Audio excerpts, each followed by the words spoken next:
National भोइसबाट म मिलन न्युपानेको नमस्कार। आज हामी धरानबाट उठेको श्रमको आवाज अर्क साम्पाङ र उनको पार्टी श्रम संस्कृति पार्टीको उदयको बारेमा कुरा गर्नेछौँ। धरान उपमहानगरपालिकाबाट उदयका हर्क साम्पाङ जो परम्परागत राजनीतिभन्दा फरक बाटो लिइरहेका छन्। आज हामी कुरा गर्दैछौँ हर्क साम्पाङको विगत र उनकै नेतृत्वमा बनेको श्रम संस्कृति पार्टीको वर्तमान राजनीतिक यात्राबारे। एक समय राजनीतिक दलप्रति तीखो आलोचक, आज आफै एक दलको नेतृत्वकर्ता।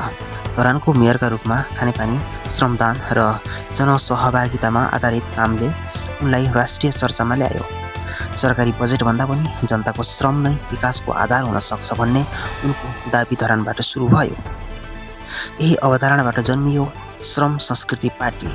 यो पार्टी परम्परागत सत्ता राजनीतिभन्दा फरक श्रम, उत्पादन र बाटोसँग जोडिएको राजनीतिको वकालत गर्छ। हर्क साम्पाङ भन्छन्, देश भाषणले होइन श्रमले चल्छ।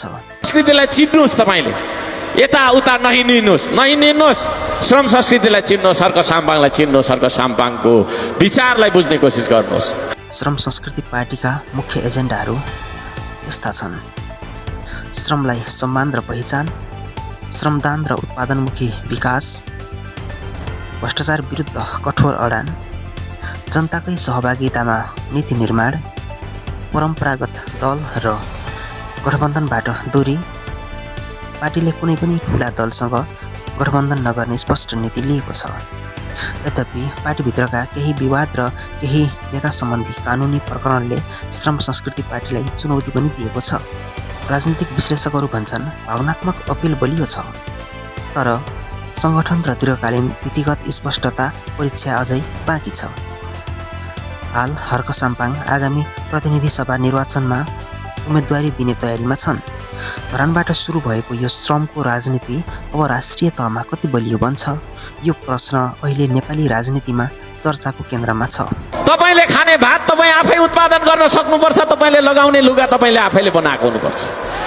तपाईले खेलाउने मोबाइल, तपाईले खेलाउने यस्ता मोबाइल चाइनाबाट आएको, अमेरिकाबाट आएको हुनु भएन, यही देशमा बनाउनु पर्छ।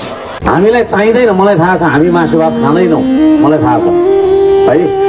र म तपाईँहरूले मासु भात पनि खुवाउँदिनँ, मसँग पैसा पनि छैन होइन।